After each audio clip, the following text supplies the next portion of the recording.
So I just watched The Masters of the Universe and I really enjoyed it. It's a movie that we need more of nowadays, and there are many motifs and universal themes that I will try to unpack in this series of videos.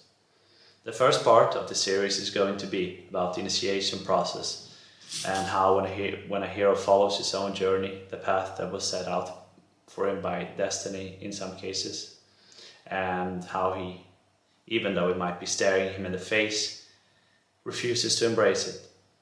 The hero in some cases need help to realize it and realize it is time for him to embark on this path. The help is usually sent in some form of an ally, usually a mentor or a friend. In the Divine Comedy, Beatrice sent Virgilius to Dante when she realizes he was not on the path that he was supposed to be on. In The Lion King, Nala stumbles upon Simba while out hunting in the Hakuna Matata land. It is not easy, as Lloyd says to Jimmy in Yellowstone. It is rough business becoming a man, but it sure beats the alternative. The alternative for the hero is stagnation, which often leads to an unfulfilling life, where the hero's world grows smaller and smaller by the day. In The Masters of the Universe, the movie starts with Adam being stuck on Earth, which for him is a place devoid of purpose and consequences. That is until he steps into his purpose and to ultimately become the man he knew he was supposed to be. And even though he didn't get much proof of that on Earth. Examples of this in other movies include Luke on Tatooine, Harry Potter at Privet Drive before he gets the Hogwarts letter, Frodo and Bilbo before their adventure, Aragorn before he gets the egg, and Achilles before Troy. The hero is safe, but that's not what the hero was made for. He has not set out on the adventure yet. Adam is sent out to Earth in the beginning to be saved from the destruction of his home planet, much like Superman with Krypton or Goku with planet Vegeta.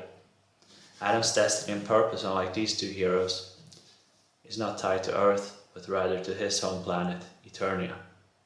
The sword is a vessel which Adam finds in order to start his adventure and to step into his purpose. This is not unlike the story of King Arthur. Though he is predestined to become king, it is not until he pulls the sword out of the stone that he takes the place in his story, that he claims his place in the story. The significance of the extraction of the sword is the same for Adam as it is for King Arthur. Guy Ritchie described it best as the stone of which the sword is pulled off is the material world which controls you. The extraction of the sword is taking back your own authority, your own divinity, and your own identity. Adam is no longer looking for a sense of self outside himself. That is the start of the hero's journey. He takes back his own identity. This, however, is where the battle begins. This is only the beginning of the story. This is where the demons and hardship begin to come to the surface, and the battle, not only with oneself, but with danger from the outside world begins as well. In The Masters of the Universe, the dangers are shown quite literally, as Beastman arrives shortly after Adam has reclaimed his own identity. The hero has awakened from his sleep and slumber, and the disturbance in the force is felt. We can see the same situation with Luke. The Emperor is unaware of any greater warriors or Jedis in the universe until Luke claims his destiny and reclaims his father's sword and steps into his purpose. What makes it visible that the hero is on the right path and not just being sent some divine punishment is the emergence and the meeting with a friend or ally. This is the case with the Masters of the Universe when Teela shows up at the same time as Beastman does. Adam now has to face greater, but he has friends to face them with. Adam, now we can refer to him as He-Man, although the transformation has not been completed yet. He meets his love interest, that is Teela, and his future wife and companion. The hero is being accompanied by allies, which is usually the sign that he's on the right track. Dangers arise, but also tools with which to defeat them. And it is here the invisible hand, as Joseph Campbell states, it can be seen, and the doors open where the hero didn't know there even were doors to begin with. In the case of King Arthur, Merlin is the guidance and the helping hand, and for Adam is the sorceress in the beginning, and then the rest of the team that he ensembles and goes on future adventure with. It is interesting to mention that the more competent you become on the path, the more difficulties will arise, but you will be equipped to handle them. In some cases, it could even be that the hero's path is tied together with the path of destruction itself, like it was for Achilles. Achilles' mother told him that his glory walked hand in hand with his doom.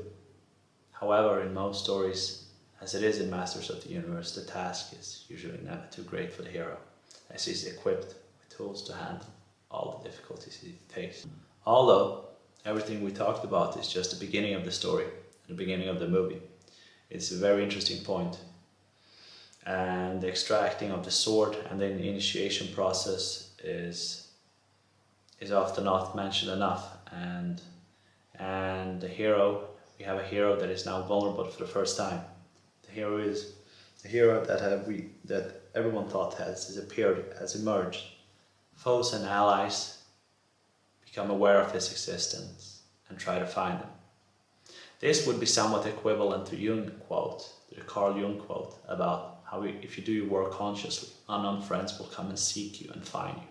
The key takeaway is thus that hardship does not necessarily mean that you're on the wrong path. It can in some instances be the exact sign that you are on the right one and that you have taken back your own authority and identity. Thank you for watching, and don't forget to tend your own garden.